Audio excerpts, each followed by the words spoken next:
আসসালামু আলাইকুম, কেমন আছেন সবাই? মাঝরাতে আবার চলে আসলাম আপনাদের মাঝে কিছু কথা শেয়ার করার জন্য। অনেক দিন ধরে রাজনীতি বিষয়ে কোনো বক্তব্যই আমি দেই না, কারণ দেশের যে পরিস্থিতি চলছে এখানে আসলে বক্তব্য দেওয়ার কিছু নেই, কিছু বলারও নাই। আসলে জানি না এটা শেষ কবে হবে, কবে দেশের পরিস্থিতি স্বাভাবিক হবে জানি না। তবে আজকে একজনের একটা বক্তব্য আমার কাছে খুবই ভালো লেগেছে। জানি না, ভালো লেগেছে বলতে হচ্ছে যে মানুষের মনে কিছুটা হলেও আশার সঞ্চার হয়েছে যে কিছুটা হলেও আইন শৃঙ্খলা পরিস্থিতি স্বাভাবিক হবে, মানে এরকম একটা আশ্বাস আমরা আজকে পেয়েছি।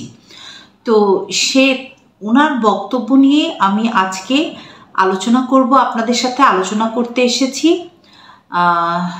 তো চলুন তাহলে শুরু করা যাক। হ্যাঁ, আমি আজকে কথা বলছি লেফটেন্যান্ট জেনারেল ওয়াকারুজ্জামান, আমাদের আর্মি প্রধান, ওনাকে নিয়ে। উনি আজকে একটি বক্তব্য দিয়েছে, বিভিন্ন টিভি চ্যানেল আমি দেখেছি, এবং বক্তব্যটি কোথায় দিয়েছে, কোথায় বসে দিয়েছে এই মুহূর্তে আমার ঠিক মনে নাই। বাট খুব প্রথমেই উনি যেটা শুরু করেছে সেটা হচ্ছে যে কাদা ছোড়াছুড়ি বন্ধ করুন। কাদা ছোড়াছুড়ি যদি আপনারা বন্ধ না করেন, নিজেদের মধ্যে নিজেরা হানাহানি করেন, প্রথম পয়েন্ট যেটা ছিল, নিজেদের মধ্যে নিজেরা যদি হানাহানি বন্ধ না করেন তাহলে কি হবে? দেশের স্বাধীনতা, সার্বভৌমত্ব নষ্ট হবে। এই ব্যাপারে উনি খুব মারাত্মকভাবে সবাইকে সতর্ক করে দিয়েছেন। তো এটা ছিল ওনার বক্তব্যের, আমি যেখান থেকে শুনেছি এটা একটা পয়েন্ট ছিল যেটা আমার ভালো লেগেছে। দ্বিতীয় পয়েন্টে আসছি। দ্বিতীয় যেটা বলেছেন উনি, লাস্ট 8 মাস ধরে যথেষ্ট দেখেছেন, যথেষ্ট সহ্য করেছেন, যথেষ্ট দেখেছেন যে দেশের কি হচ্ছে। উনি এখন চান দেশের শান্তি, এবং যেভাবেই হোক দেশের শান্তি আনতেই হবে, এবং এরপর যখন দেশের শান্তি ফিরে আসবে তারপর ওনারা ব্যারাকে ফিরে যাবেন, ছুটি কাটাবেন। এটাই হচ্ছে ওনার বক্তব্য।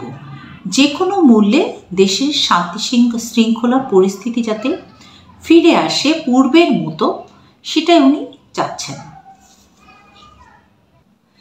3 নম্বরে উনি যেটা বলেছেন সেটা হচ্ছে যে আমরা এখন যে পরিস্থিতি চলছে, এই পরিস্থিতিতে উনি একটা বিষয় সবার সামনে তুলে ধরেছেন। সেটা হচ্ছে কি, আমরা হানাহানিতে ব্যস্ত, আমরা একজন আরেকজনের বিষোদ্গার করে যাচ্ছি, একজন আরেকজনকে তুলোধুনো করার জন্য সারাক্ষণ কিভাবে তাকে ধ্বংস করব, ধ্বংসলীলায় আমরা ব্যস্ত হয়ে আছি, কিভাবে তার বিষোদ্গার করব সেজন্য ব্যস্ত।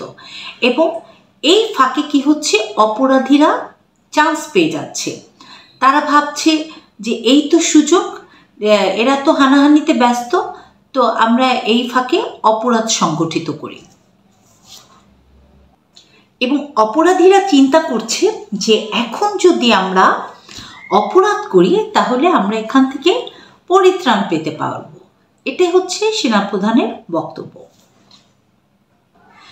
এখন এই অপরাধ যদি আমরা মোকাবেলা করতে চাই তাহলে আমাদের কি হতে হবে? সম্মিলিতভাবে একত্রিত হতে হবে। ওই একতরফা কোনো দলের উপর দোষারোপ করা বা কোনো মানুষের উপর দোষারোপ করা বা কোনো সংঘবদ্ধ গোষ্ঠীর উপরে দোষারোপ করা যাবে না, সেখান থেকে বিরত থাকতে হবে। এইটাই হচ্ছে সেনাপ্রধানের আকাঙ্ক্ষা। যদি আমরা এটা করতে পারি তাহলে কি হবে? অপরাধীরা তাদের অপরাধগুলো আর করার সুযোগ পাবে না, কারণ দেশের বর্তমান পরিস্থিতি খুবই জটিল, অপরাধ ক্রমান্বয়ে বেড়েই চলছে। এবার উনি বলেছেন যে দেশের যে পুলিশ, ডিজিএফআই, এনএসআই, র্যাব, এরা বিভিন্ন এত বছর ধরে প্রচুর ভালো কাজ করেছে খারাপ কাজের পাশাপাশি। তো এরা যদি ভালো কাজ না করত তাহলে এত বছর আইন শৃঙ্খলা পরিস্থিতি সঠিক থাকতো না। এই পর্যন্ত না, এত দিন এত বছর যে দেশটাকে একটা স্থিতিশীল অবস্থায় রেখেছে। যেমন এখন দেখবেন অনেকে অনেক দাবি দাওয়া নিয়ে হাজির হচ্ছে, কিন্তু এত বছর তো কেউ কোনো দাবি দাওয়া নিয়ে হাজির হয়নি এইভাবে এখন যেভাবে হচ্ছে। তাহলে কি তখন মানুষের চাহিদা ছিল না? তখন কি মানুষের দাবি দেওয়া ছিল না? কিন্তু মানুষ কিন্তু তখন এভাবে মানে দাবি দেওয়া নিয়ে এভাবে রাস্তায় নামেনি, হ্যাঁ, বা একটা বিশৃঙ্খলা সৃষ্টি করেনি। বা মানুষ কিন্তু এখন যেভাবে আইন শৃঙ্খলা মানে আইন হাতে নিচ্ছে, ইচ্ছা মতো একজন আরেকজনের সাথে শত্রুতা ঘোষণা করছে এবং সরাসরি তাকে আক্রমণ করছে, এগুলো কিন্তু আগে ছিল না। এখন যেটা দেখছি, হয়তো আগে ছিল টুকটাক, কিন্তু এরকম না, হ্যাঁ। তো এইগুলো এই যে এগুলো কারা কারা এই দেশটাকে স্থিতিশীল অবস্থায় রেখেছিল? এই বেসামরিক সামরিক বাহিনী, প্লাস হচ্ছে সিভিলিয়ান, প্লাস হচ্ছে র্যাব, পুলিশ, হ্যাঁ, বিজিপি, তারপর র্যাব, পুলিশ, তারপর বিডিআর, তারপর হচ্ছে কি বলবো ওই এনএসআই। এরা কিন্তু এতদিন দেশটাকে স্থিতিশীল অবস্থায় রাখতে সক্ষম হয়েছে এবং এগুলো কিন্তু তাদের ভালো কাজের দ্বারাই সম্ভব হয়েছিল। সো আমাদের জন্য তাদের ভূমিকা কিন্তু অনেক অনেক গুরুত্বপূর্ণ। এই বিগত বছরগুলোতে আমরা বাংলাদেশে একটা সুন্দর পরিবেশ পেয়েছি। এখন এদের মধ্যে যদি কেউ অপরাধ করে থাকে, তাদের শাস্তি অবশ্যই হবে। তার মানে তো এই না যে পুরো প্রশাসনই অপরাধ করেছে। সো আমরা যদি ভালোভাবে থাকতে চাই, অবশ্যই প্রশাসনের লোকদের সহযোগিতা ছাড়া কখনোই আমরা সাধারণ মানুষ ভালো থাকতে পারবো না, এইটাই বলেছে। এই দেশের শান্তি শৃঙ্খলা রক্ষার দায়িত্ব শুধু সেনাবাহিনীর না, 2 লক্ষ পুলিশ আছে, র্যাব আছে, এনএসআই আছে, ডিজিএফআই আছে। তারা তাহলে কি করবে? আনসার বিডিপি আছে এবং আর্মিদের আছে 30,000 সৈন্য। 30,000 থাকে ফিল্ডে, 30,000 ক্যান্টনমেন্টে চলে যায়, আবার 30,000 আর্মি ফিল্ডে আসে। তাহলে এই 30,000 আর্মি দিয়ে কিভাবে এত বড় জনগোষ্ঠীকে কন্ট্রোল করবে? এটাই বলেছেন আর্মি প্রধান। বিপরীতমুখী কোনো কাজকর্ম করলে দেশে কখনোই শান্তি শৃঙ্খলা আসবে না। তো এটা সবাইকে মনে রাখতে বলেছেন আমাদের আর্মি প্রধান। এবং উনি আরও একটা কথা বলেছেন, সেটা হচ্ছে ডক্টর মোহাম্মদ ইউনূস, আমাদের যে বর্তমানে প্রধান উপদেষ্টা, ওনার সাথে কথা হয়েছে দেশে যতগুলো সংস্কার আছে এগুলো কমপ্লিট করে ডিসেম্বরের মধ্যে একটা ফ্রি ফেয়ার ইলেকশন দেবে। এবং এই ব্যাপারে ইউনূস স্যার ওনার সাথে কথা হয়েছে এবং কমিটেড যে ডিসেম্বরের মধ্যে সেই ইলেকশনটা হতে যাচ্ছে। তো উনি আরও একটা কথা বলেছেন যে নিজেদের মধ্যে মারামারি কাটাকাটি না করে সবাই একত্রিত হয়ে দেশটাকে দেশের শান্তি শৃঙ্খলা পরিস্থিতি সঠিক রেখে দেশটাকে এগিয়ে নিয়ে যেতে হবে। কিন্তু একটা বৃহৎ দল, আওয়ামী লীগের মতো একটা বড় দলকে এক সাইডে চাপিয়ে রেখে কি আসলেই দেশকে পরিপূর্ণভাবে আগানো সম্ভব? যে দলটা আমি ঠিক জানি না 16 বছর যে দলের একটা কাজ করেছে একটি দেশের জন্য, সেরকম একটি দলকে, আওয়ামী লীগের মতো একটি দলকে বা বিএনপির মতো একটি দলকে সাইড করে বা মানে কোনো দেশের কোনো উন্নতি সম্ভব কিনা আমার জানা নাই।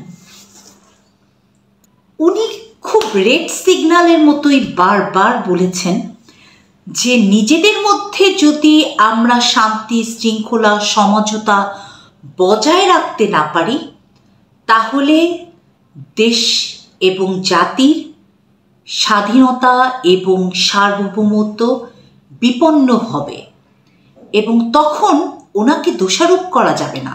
উনি বারবার আমাদেরকে সাবধান করছে যেন আমরা সবাই ঐক্যবদ্ধ থাকি এবং নিজেদের মধ্যে হানাহানি বন্ধ করে দিই। আজকে ওনার এই ভাষণের শুরু থেকে শেষ পর্যন্তই এটাই ছিল একটা রেড সিগন্যাল।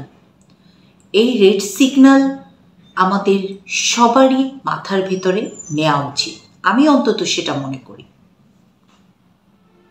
এবং একটা হতাশার কথা উনি এখানে বলেছেন যে আমাদের সেনাবাহিনীদেরকে আক্রমণ করেন না।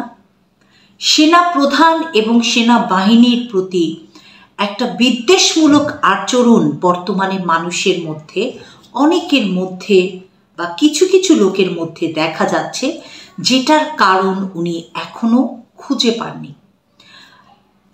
তো যাই হোক, আর কি বলছে আমি আরেকটু জানি, তারপর জানাচ্ছি। নেভি, এয়ারফোর্স এবং সেনাবাহিনী সবাই ঐক্যবদ্ধভাবে চেষ্টা করছেন মানুষের শান্তি শৃঙ্খলা পরিস্থিতি বজায় রাখতে।